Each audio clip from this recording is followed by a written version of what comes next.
Welcome to the Liberation Slip podcast, where the power of storytelling meets the force of social change. I'm your host, Taylor Simon, and in this podcast, we believe in the profound impact of stories.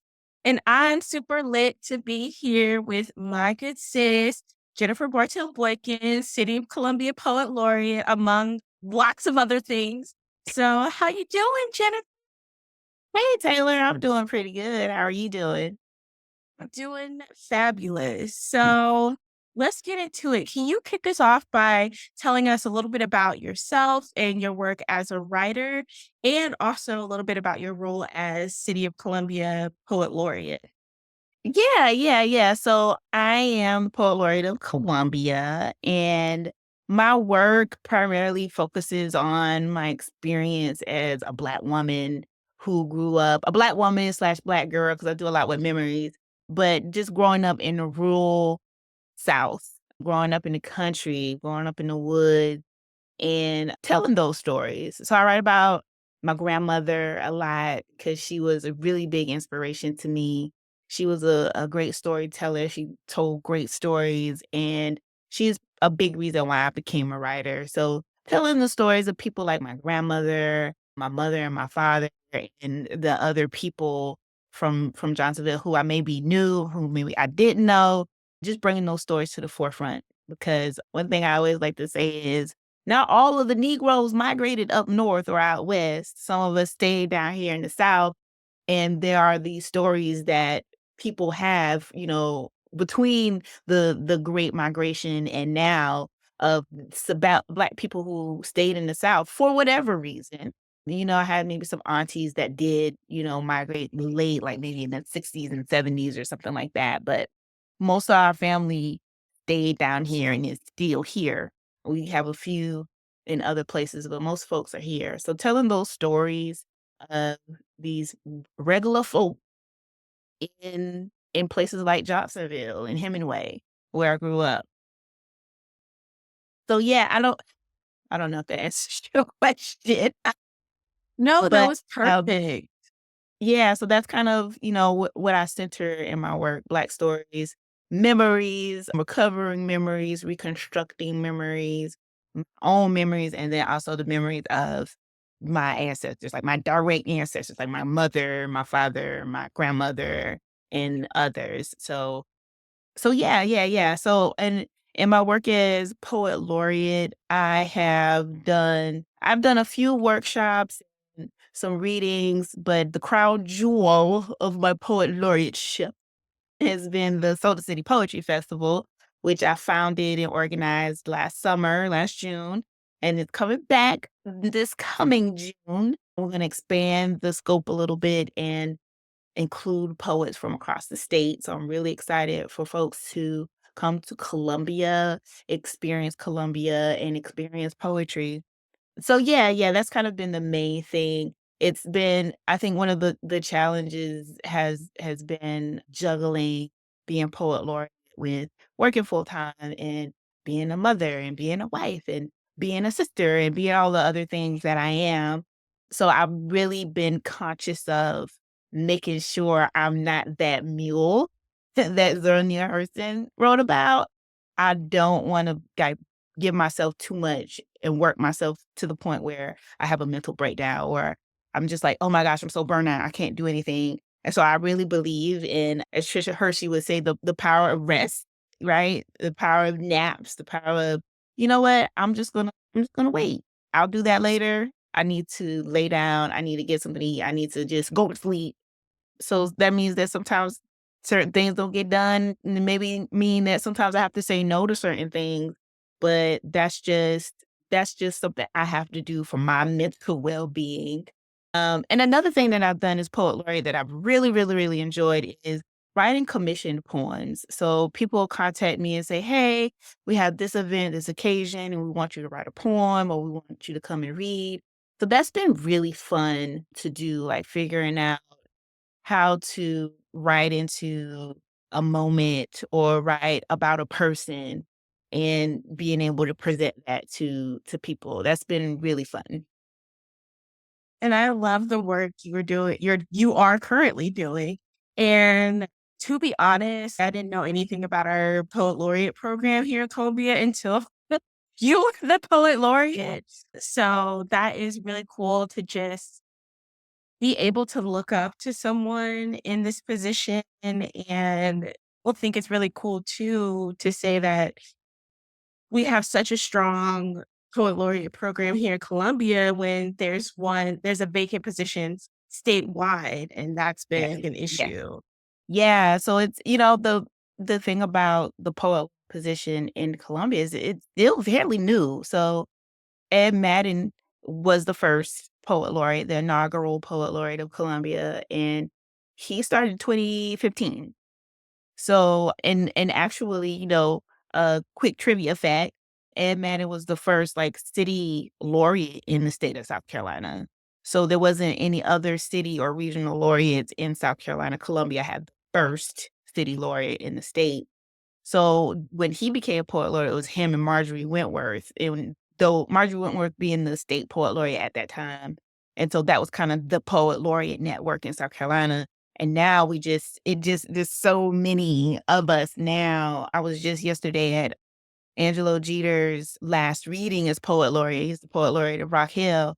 And so we have this vast network of poet laureates, and we talk to each other, and we ask each other to come and do things. And that community is really, really special. It's really everybody's different, their work is different, how they read their work is different. It's just so interesting when we all can come together, which hasn't been very often, but whenever I meet up with any of the laureates, it's always a good time.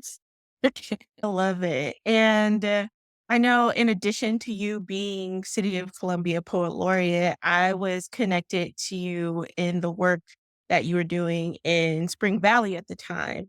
And so, do you want to talk a little bit about how you work with youth and if you Yeah. incorporate storytelling or writing in any of that work?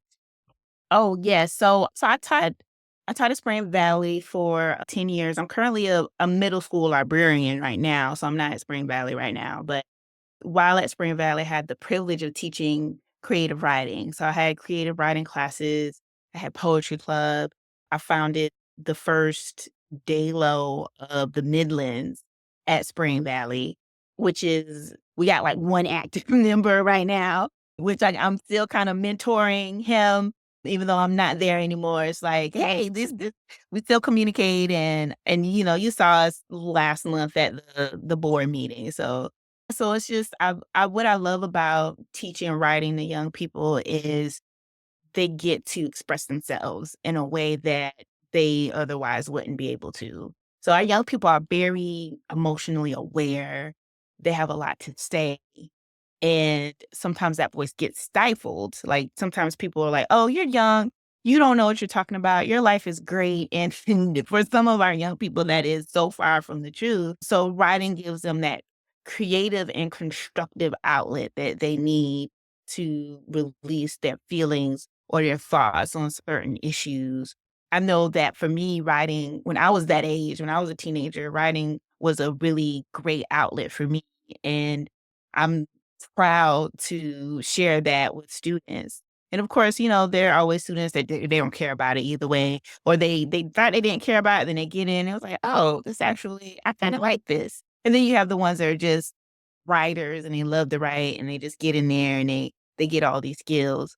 So yeah, we did some workshops for teenagers last month. Not last month, last year. And we're gonna do some more in this coming year because, I think now more than ever, our young people need that outlet and they need an opportunity to be heard because everybody has a story. You talked about stories earlier. So we all have stories and our young people are no different and they need to have a place to put those stories. I feel like so often, like you said, young people's voices are stifled. I remember I was at this meeting at the State House with a bunch of people before the anti-DEI bill. The second hearing was scheduled, and somebody said in their high school, one of their teachers said, "When you enter this campus, you sign away your rights." I don't think It's not true. it's the Yeah. way we try to control young people as if they can't make any decision on their own. Or Yeah, I think of yeah, the quote from Ellen Weaver that was featured in the Band Together documentary of like, "I'm sorry the adults in your life misled you about what's yeah, going on with these book yeah, bans." yeah. Yeah, and it's an insult to their intelligence, like, these kids are not dumb, and they're not stupid, and they're not ignorant.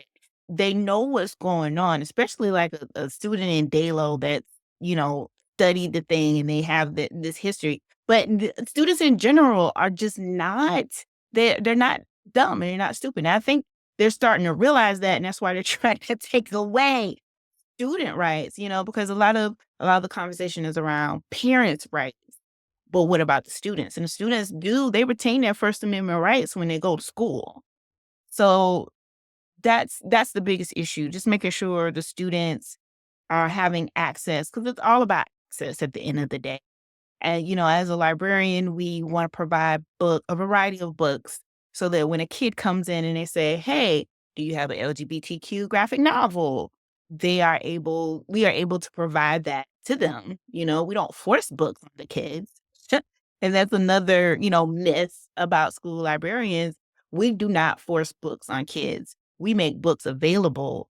We make recommendations based upon the student interest. Or if a kid says, "Hey, I read this book. What are some books like this one?" So we make recommendations based on the student interest.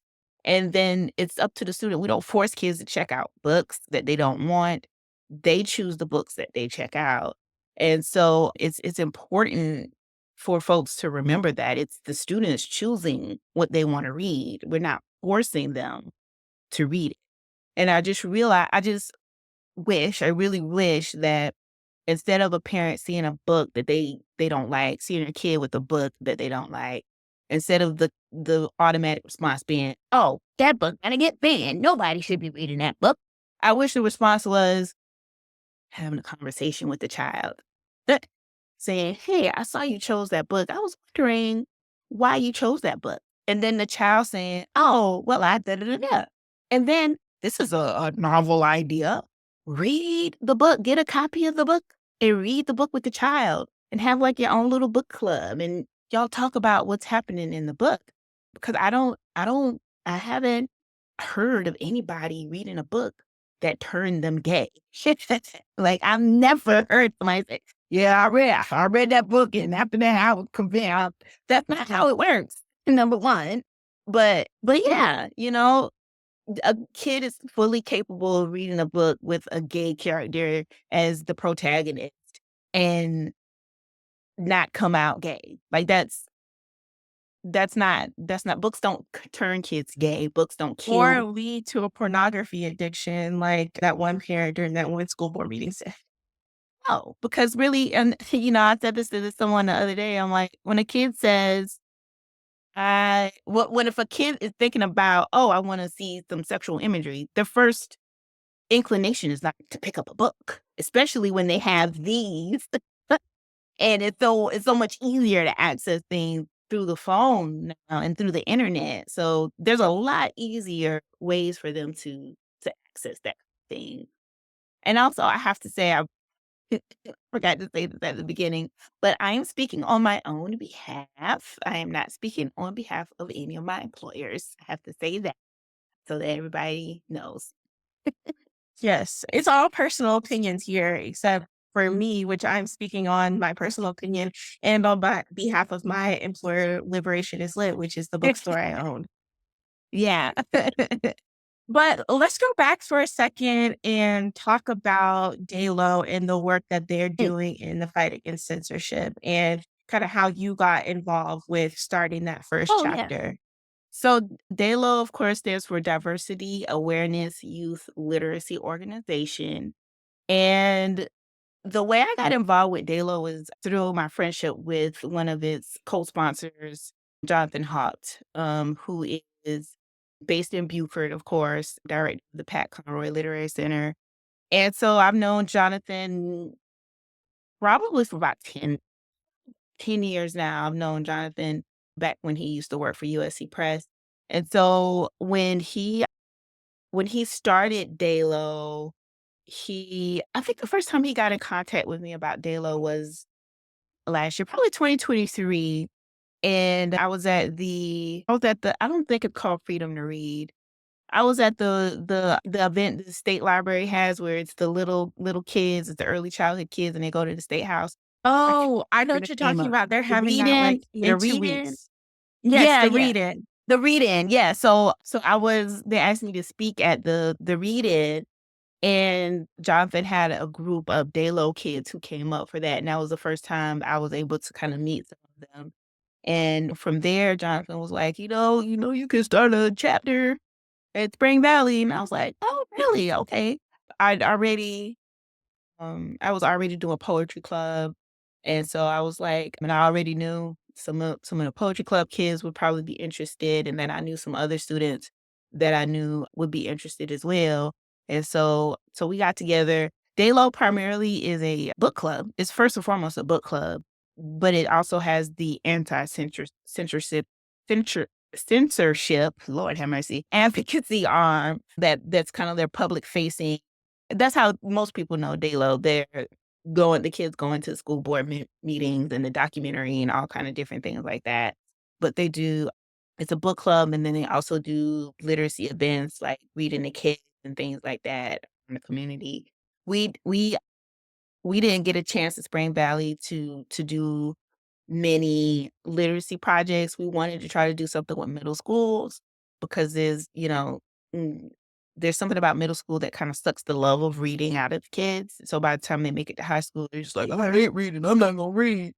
And so we wanted to kind of get to the middle school kids, but we didn't have a chance to do anything. That's what we wanted to do. But Elliot and some of the other DAYLO members spoke last summer at the press conference.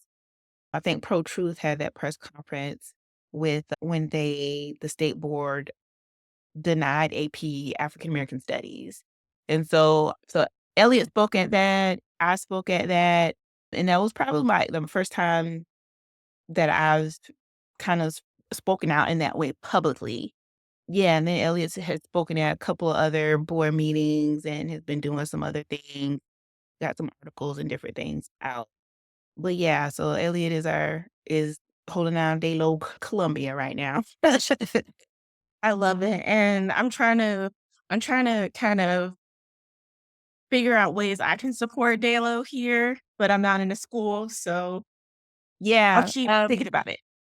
yeah, and I really would love for you to join us for we wanna do like a Columbia area Daylo, so not having it housed at a school, but just having it, and I don't know where it would be housed, but having it so that kids at high schools throughout Columbia can be a part of it, so that we can, read some of these banned books and stuff. So, yeah. That aligns with the Liberated YA book club that me and a librarian from another school has started, where we're bringing in authors, although I don't know, these author visits are very expensive, and I want Yeah. everything free, and I'm trying to figure out how this program can be sustainable.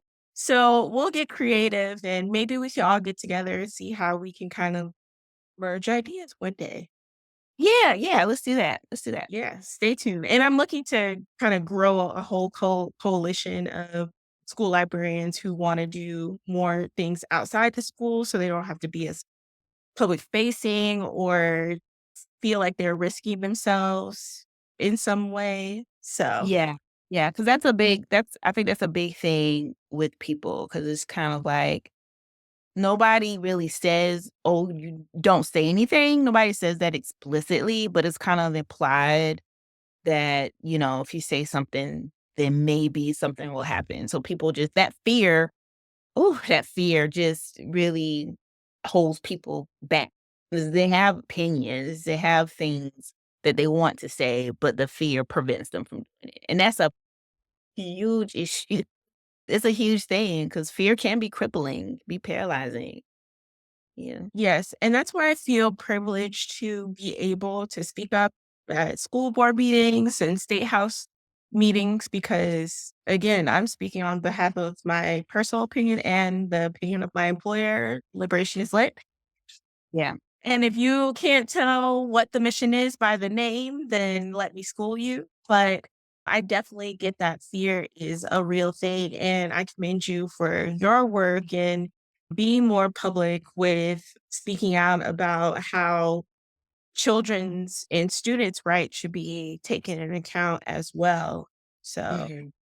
Yeah, to yeah. shift gears a little bit, what have you been reading lately to kind of ground you in this work?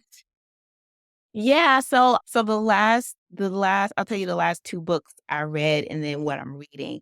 So, I read Gregory Parlow's Spectral Evidence, that's a book of poetry. So, that was the last book of poetry I read. And then I read a middle grade novel in verse called Rain Rising. Wait, Rain Rising, yeah. I have to think about it because there's, like, 2 books, one of them is Rain Rising and the other is Rain Remembers, but I think Rain Rising is the first one, and that's the one I read. So I really love as a poet, of course, I really love the novels in verse, but I really love Rain Rising because it tells the story of a Black girl in 8th grade, and she's really just trying to find herself. And she has some things going on with, like, self-harm and low self-esteem and depression, but she's finally able to well, I shouldn't give away the book, never mind. But it's a really good book, I highly recommend it, and like I said, there's a second one, Rain Remembers. I haven't read the second one yet. Yeah, those are the last 2 books I've finished, and then I'm the type of reader where I like to read different books, like, I'll read some of this book, and then I'll read some of another book, so there's about probably 3 or 4 of those that I have right now. One of them is How We Do It, which is a compilation of essays about craft by Black writers of, like, all genres, and that's edited by Jericho Brown. So I'm getting through that, and it's just been really good, and it's been giving me a lot of ideas, for future work and ideas for revising things that I've written. So I'm not even halfway through with it yet, and it's just been really good. And then there's another middle grade novel that I'm reading called Cuckoo's Flight that's set in like this ancient Greek-like culture. The cover was really interesting, and that's why I was like, "Oh, let me read this book." That's all I can remember right now. I definitely get the reading multiple books at the same time because I'm the same, but definitely gonna check out these middle grade options that you gave Oh, because yeah. I just I've read a couple middle grade novels and I'm just like, okay, I can't. I feel like I read them like people read young adult novels and they're just like, oh, I don't care about high school drama. And I really like young adult, but I can't get into middle grades, but I'm definitely gonna check out the novels written in Yeah. verse too. Middle grade novels are so interesting because middle school, I work at it 6th, 7th, and 8th grade. So it's like 6th grade, they're just coming out of elementary school. So some of them still like upper elementary books. Some of them still request elementary school books. And then it's like, 8th graders, they're about to go to high school. So some of them can read like some of those YA novels. So it's in the middle, basically. It's just like the middle child where it's like, "Well, I don't know what to do with you," and I think the literature is reflective of that. I feel middle grade novels don't get the love that they deserve to, and there's so many different types of middle grade novels, but there are Sharon Draper has, you know, several middle grade novels that are very, very popular. Sharon Draper's books do not stay on the shelves at all. Sharon Yeah, I Draper. loved Out of My Mind. Oh, yes, me too. Me too. Have you read Out of My Heart? No, not yet. And Mhm. I love Sharon Draper young adult novels in high Yeah. school. Still Mhm. love them to this day. Yeah. But the only middle grade one I read was Out of My Mind, and I did see the Out of My Heart, but I have not read that.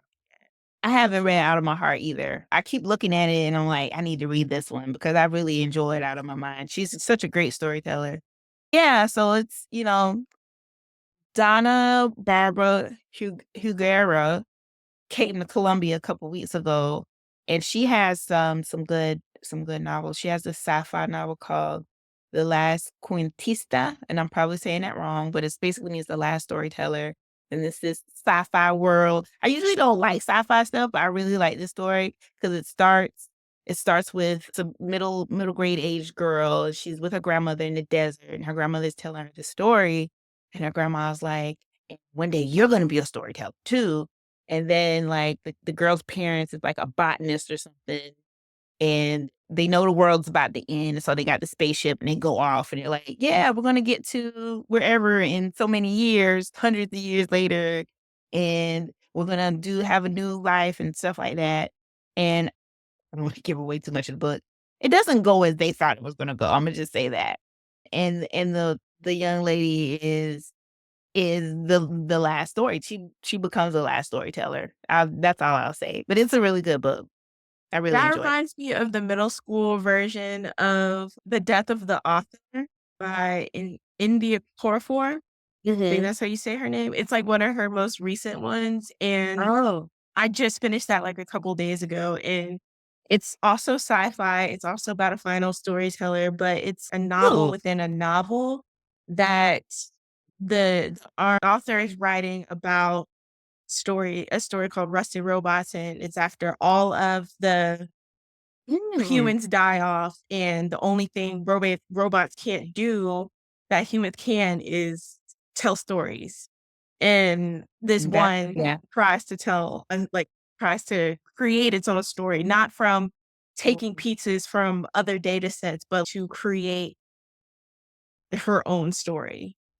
Yeah, yeah, that's one thing AI will never be able to do. Right. That's Yeah. So, yes, I love that one. But besides reading, what else kind of keeps you grounded in this work, or how do you take care of yourself? Because you seem busy. yes, I am busy. I think one day somebody was like, "Well, when do you sleep?" And I'm like, "At night." I go to sleep. I'm just like I said before, if I gotta wake up early or if I gotta just do it tomorrow, it just has to wait. I'm really bad. I've gotten really bad with emails. So it's like it may take me a while to answer. I got like 50 million email accounts that I have to keep up with. And during the day, the only one I'm really looking at is the work one. So yeah, so what do I do? I spend time with my family. That's a big source of renewal for me and rest. So my husband and my son, one of our favorite things to do is just be on the couch watching TV or taking naps. We take family naps on Saturdays or Sunday. We'll all take a nap at the same time. I love a good meal. I love eating out. I want to say that I love cooking, but I don't like cooking. If that makes You I like love having the food already cooked without you having to do the process, but it yeah, tastes better when you cook it. I really do love cooking. It's just the time that it takes, and I'm just like, just give me the food. So yeah, I love cooking. I love baking too. I haven't done a lot of baking lately, but I do enjoy baking. Yeah, I'm a simple country girl. So it doesn't really take a lot to, I'm an introvert as well. So I like quiet times. Sometimes I'll go out to an event or something like that. But yeah, I'm very low key when it comes to time outside of working as a poet or working as a librarian. Yes, that rest is so important. Mhm. And lastly, what advice would you offer listeners who want to make a positive impact in their communities? I would say, start small. Start with one thing. There are so many issues, so many things that are happening right now, and it can be very overwhelming. So start small, start with one thing and focus on that. Look at who are the people in your community who are doing that work. Are there any organizations that are doing that work? Contact those people, see how you can help, how you can be of assistance. And when you can, show up. Show up, write a letter, bring bring some bottled water to an event, Like, speak when you can or if you want to, because this is a marathon. This work that we're doing, and we need to make sure that we are not only taking care of business on the issues, but that we're taking care of ourselves as well. Because if we don't take care of ourselves, then we're not going to be able to enjoy the freedom that you worked so hard for. That was something that when Nikki Finney and Angela Davis had the conversation they had a few years ago, Nikki asked her a question about like self-care. How can we take care of ourselves while we do the freedom work so that we are whole mentally and physically whole enough to be able to enjoy it? So, I have a friend that created this poster, and one of the things on it is stay woke, but get some. And I think that that just says everything. But just start small, start somewhere and go from there, because every little contribution matters and makes a difference. I love it. I've been telling people, like, it feels like drinking from a fire hose, but get a straw, and find your lane. Yeah, yeah, yeah. That's it. So thank you so much, Jennifer, for this amazing conversation and the book recommendations. Where can people find you and your works, or if you have anything coming up late?